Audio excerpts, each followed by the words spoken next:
Oke, baiklah, sebelum pelajaran dimulai, kita menyiapkan terlebih dulu ya. Nurhalimah, Ibu. Buku Lestari, Ibu. Ranti Tambah, Ibu. Oke, berarti semuanya ada ya. Baiklah, ada semua. Kita akan melanjutkan materi dari kemarin tentang interaksi sosial. Nah, Ibu kemarin kan sudah memberikan kepada kalian untuk membaca, menyuruh kalian ya untuk membaca tentang bentuk-bentuk interaksi sosial. Oke, sekarang sebelum Ibu jelaskan, Ibu bakal tanya siapa yang dapat dan membaca tentang bentuk interaksi sosial. Saya, Bu. Boleh, Nun? Apa tuh? Bentuk interaksi itu salah satunya adalah kerjasama, yaitu pekerjaan yang dikerjakan oleh sekelompok individu atau saling membantu dengan tujuan mewujudkan kegiatan yang bersifat positif. Oke. Bagus jawaban Nurhalimah. Yang lain ada tambahan? Saya, Bu.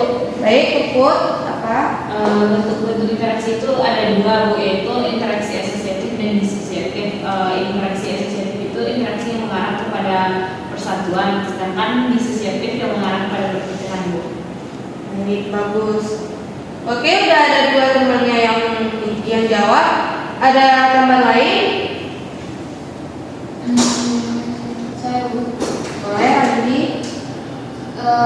Saya ingin membuat contoh dari asosiatif, Bu, yaitu akulturasi. Jadi akulturasi ini merupakan proses penerimaan unsur-unsur kebudayaan asing menjadi kebudayaan suatu kelompok yang diolah tanpa menghilangkan kebudayaan aslinya, Bu. Oke. Bagus, jadi jawaban Anda semua. Berarti sudah membaca ya apa yang disuruh kemarin ya. Sudah, Bu. Oke, baik. Berarti semua Anda sudah paham ya apa materi yang kita bahas kemarin dan sekarang. Nah, untuk perjanjian kita kemarin kita melakukan observasi lapangan. Nah, Ananda diminta untuk mengamati yang ada di lapangan tentang bagaimana interaksi antara satu orang dengan yang lainnya gitu. Oke? Paham? Paham. Oke, baiklah, langsung aja ya kita ke lapangannya langsung untuk mempraktekkan kalian agar kalian tahu bagaimana interaksi orang-orang di luar gitu.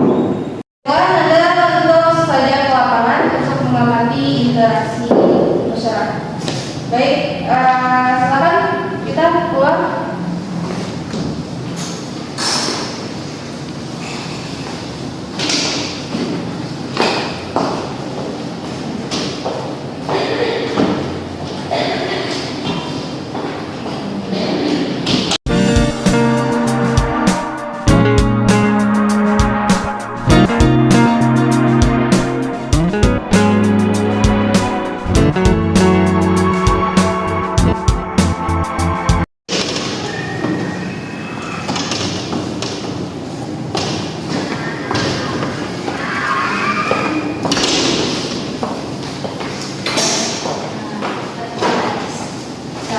Baiklah Nanda, setelah kita mengamati bagaimana interaksi di luar dan Nanda sudah mengambil kesimpulan apa-apa saja bentuk interaksi yang terjadi di lapangan tadi.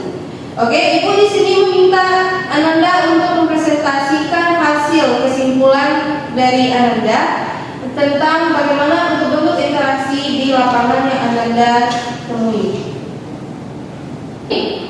Yang pertama yang bakal prestasi Nurhalimah. Nur, silakan presentasi apa kesimpulan yang kamu dapatkan dari di lapangan tadi. Silakan maju ke depan.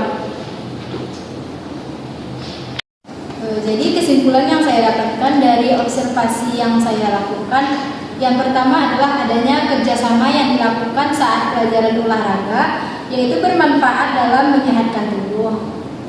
Bentuk yang kedua yaitu sebelum jam pelajaran sosiologi ini saya telah mengamati adanya kerjasama dalam bentuk petugas upacara, yang mana kerjasama tersebut dilakukan dalam rangka agar kegiatan upacara tersebut berjalan dengan lancar.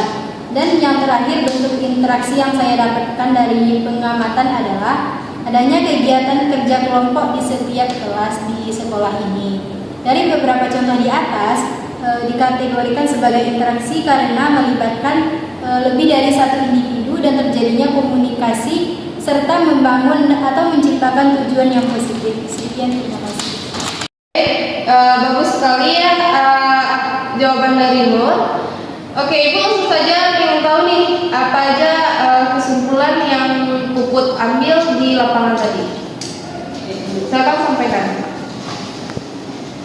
Menjelaskan hasil pengalaman saya tentang membentuk interaksi yang ada di sekolah.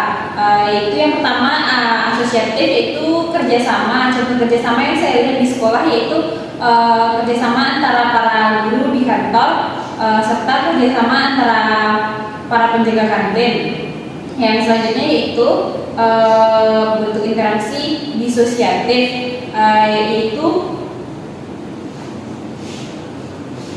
yaitu adanya persaingan atau kompetisi. Di sini saya melihat contohnya itu adanya pertandingan sepak bola di lapangan bola di sekolah.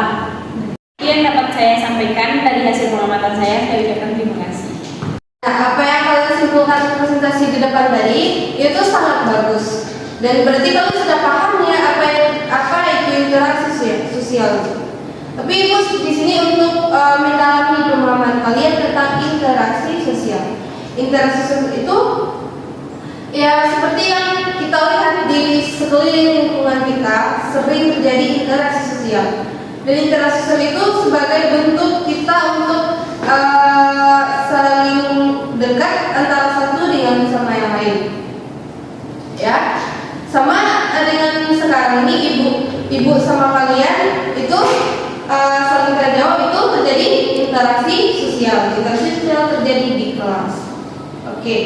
Nah, Ibu akan menyimpulkan hasilnya dari Nur Halimah tadi, yaitu Nur melihat kerjasama antara di kelas gitu kan, kerja kelompok yang didapatkan di setiap kelas. Nah, ya itu termasuk ke dalam interaksi sosial, bentuk interaksi sosial.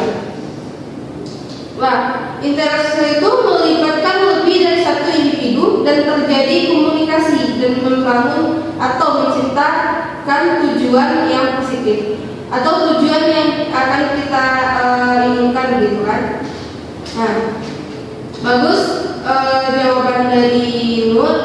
Kira-kira itulah yang disebut dengan interaksi sosial. Nah, ada pun dari apa yang didapatkan oleh si Puput tadi itu adanya interaksi asosiatif dan disosiatif.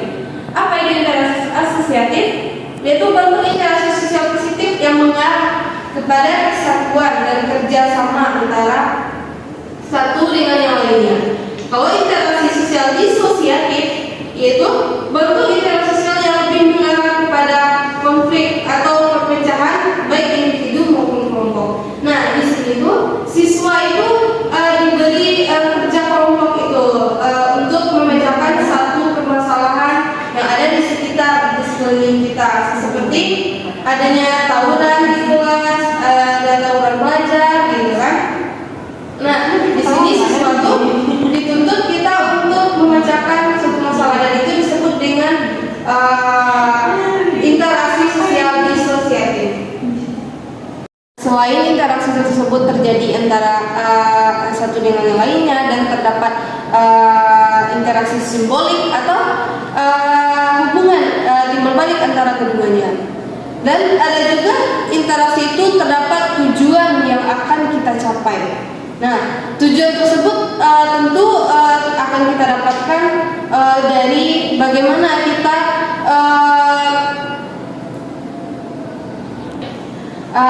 selanjutnya ada juga interaksi itu terdapat tujuan yang akan kita capai. Nah, tujuan yang akan kita capai itu kita dapatkan dari bagaimana kita bekerja sama satu dengan yang lainnya agar tujuan tersebut terjalani dan tercapai gitu. Setelah Ibu sampaikan tadi, apakah Anda mau bertanya atau yang nggak paham tentang interaksi sosial? Oke, silakan Anda untuk bertanya kalau tidak paham tentang materi kita hari ini? Saya mau nanya. Boleh? Apa Nur? Kan tadi di dalam laporan observasi saya ada contoh interaksi sosial itu kan dalam praktek upacara. Tapi dalam upacara tuh sesama anggota tuh nggak ada ngobrol. Jadi kok bisa digolongkan dalam interaksi sosial gitu? Oke. Sebelum Ibu menjawab, ada yang mau jawab duluan? Nggak ada yang paham ya? Oke, itu akan menjawab ya. Nah, Nur menemukan ketika orang upacara, ketika orang upacara itu, kenapa itu dikatakan termasuk interaksi sosial? Nah, di sana tuh terdapat interaksi sosial, tapi menggunakan simbol seperti komandan melakukan untuk mengistirahatkan para siswa yang lainnya. Nah, di sana tuh pasti terdapat interaksinya tuh ketika komandan melakukan untuk meminta kita untuk istirahat di tempat. Nah, pasti kita langsung bergerak untuk istirahat di tempat, ya kan? Nah, itu terjadi interaksi antara komandan dengan yang lainnya menggunakan simbol. Nah, interaksi sosial itu tidak harus kita bercakap langsung seperti sekarang ini, tetapi menggunakan simbol-simbol juga gitu. Nah, yang Nur dapatkan itu termasuk interaksi sosial tapi menggunakan simbol seperti itu. Dan Nur?